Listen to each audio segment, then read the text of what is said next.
Hey there, whoa, that looks weird. What is going on?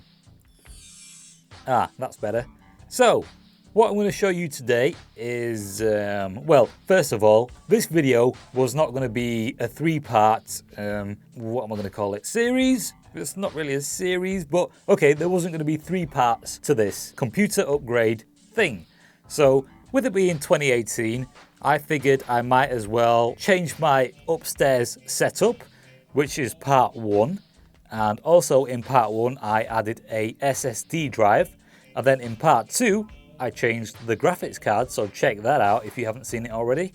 And this is part three, in which I'm going to be changing my video editing program. So this new video editor that I've come across seems to use the GPU way more than the CPU. That is awesome for those of you who, one, have a crappy CPU or a fairly slow CPU, and two, have a GPU that is way more powerful than your CPU, like me. Right, so what I'm going to do is I'm going to load up Premiere Pro on this screen right here, and I'm going to add some effects to a bit of video footage, and I'll show you the amount of processing power that it uses. So let's get started.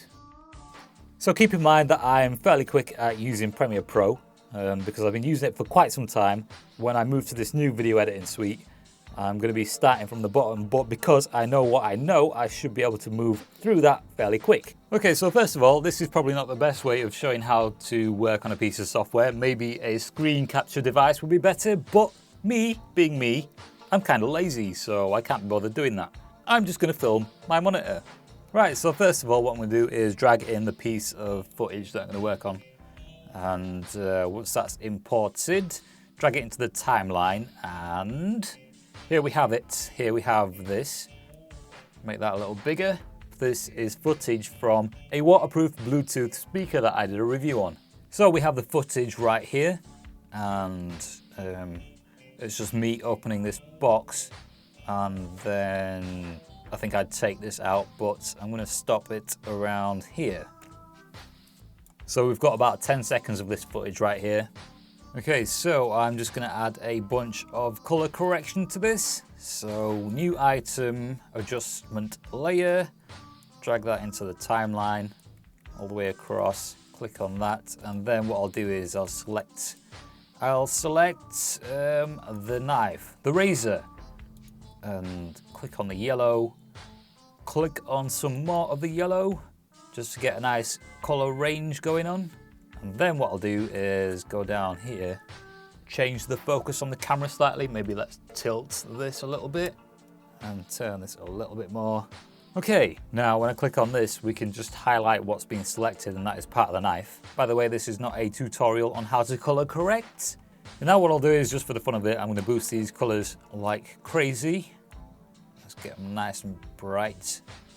Something unusual looking. Okay, and now what I'll do is I'll add another adjustment layer, and we'll do the same again, but this time to my hands. Select using the color picker and click on my hand a few times, just get a nice range of colors. Then we'll adjust the color of my hands. So let's make them that color there. Right, now what we'll do is change the color of the speaker. So add another adjustment layer, select the speaker, and one more time. And now we'll make that blue. By the way, this is all roughly done. Okay, now when we press play, we have weird colored hands, a really bright razor, and this is now blue. Okay, now what I'll do is I'll just duplicate this and put it next to itself, like that. Now then, check this out. I'm going to pop up the task manager, and you'll see how much of the processor is being used just for this color correction. So check that out. That is 100% right there. It'll drop to about 75 and then go back up to 100. I mean, it still seems to play fine. 46. It does seem to drop eventually, but for the most part, it's quite high. Just like me. 45%, 34%. So yeah, it's up and down like a stripper on a good day. Now what I'll do is I'll go to the new video editing suite, and we'll see what that does. Okay, so here we are, and by the way, I've turned that light off so there's no glare in the corner. Should have done that earlier, but never mind. What we have here is DaVinci Resolve 14. So yeah, still new to this, only used it about 2 hours. I'm just going to drag the footage in. So same bit of footage that we had earlier, and press I for the in point, and then press O to make an out point. So once the in point and out point have been created, go to the edit section and then drag it into the timeline. Now, what I'm going to do is add some color correction to this, like I did before, and let's see how well this does. So this is a node-based editor, and that can sometimes confuse people. So here we have the node, and this can be a little daunting to new people. New people, babies are new people. What I mean is people new to this program. So yeah, node-based editing. With Premiere Pro, we use layers. And this kind of works similar to layers, but apparently you can do more with this. So the first color correction will be done on this one. And what I'm going to do is just the same as before. Select the knife, the razor, and get a nice color range on it by selecting a few more areas. And then just turn up the gamma. So I'm going to turn that right up and then give it a bit more gain so it goes crazy. And check that out. Check it out. Maybe I should select a few more colors because it's not quite completely yellow, as we can see. So, whoops.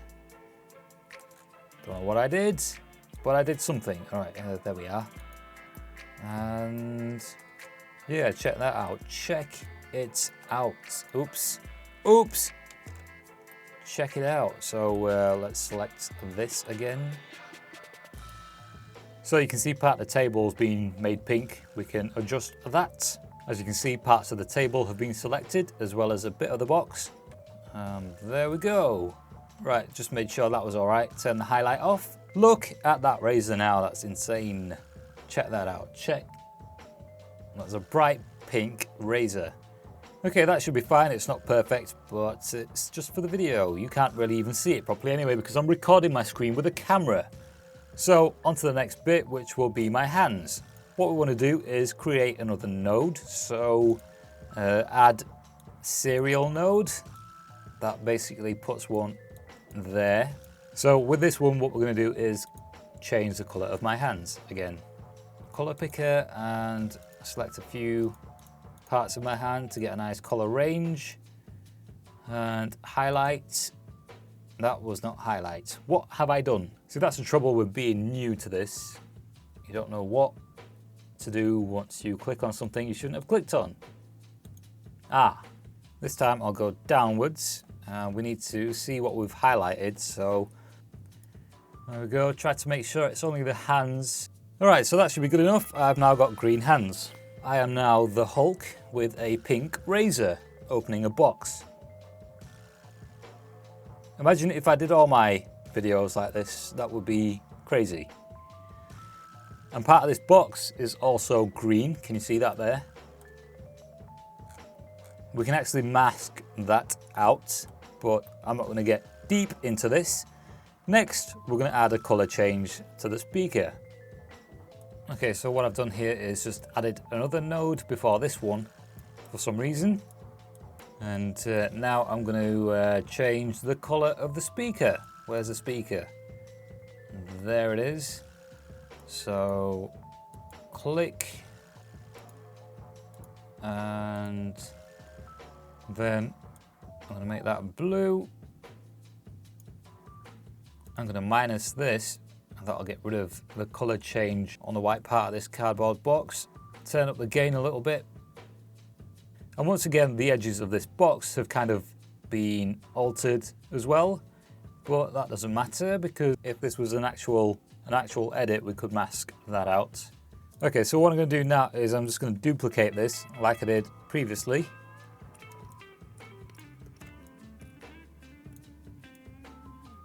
And I'm going to press play and we can see how much processing power this consumes compared to Premiere Pro. So check that out, that is 18% on the GPU and 12%, 10% on the CPU. That is insane. Playing it again, 10% on the CPU, 17% on the GPU. That is a crazy amount of difference. Why? It's just crazy. So yeah, I'm making the switch to DaVinci Resolve 14. I might still use After Effects, I'm not too sure. But this, I think I might make the switch from Premiere Pro to this. It seems to be quite an improvement over Premiere Pro. I just got to get used to the workflow because I can throw out videos fairly quickly in Premiere Pro. With this, obviously, you know, I've got to get used to it, learn some of the shortcuts, and you know, with time, I mean, it is 2018, time for a change. This is my change. And yeah, so that's update number 3. Hopefully there's no more updates. After Effects, Fusion 9, we'll see. And so I guess that is all for now.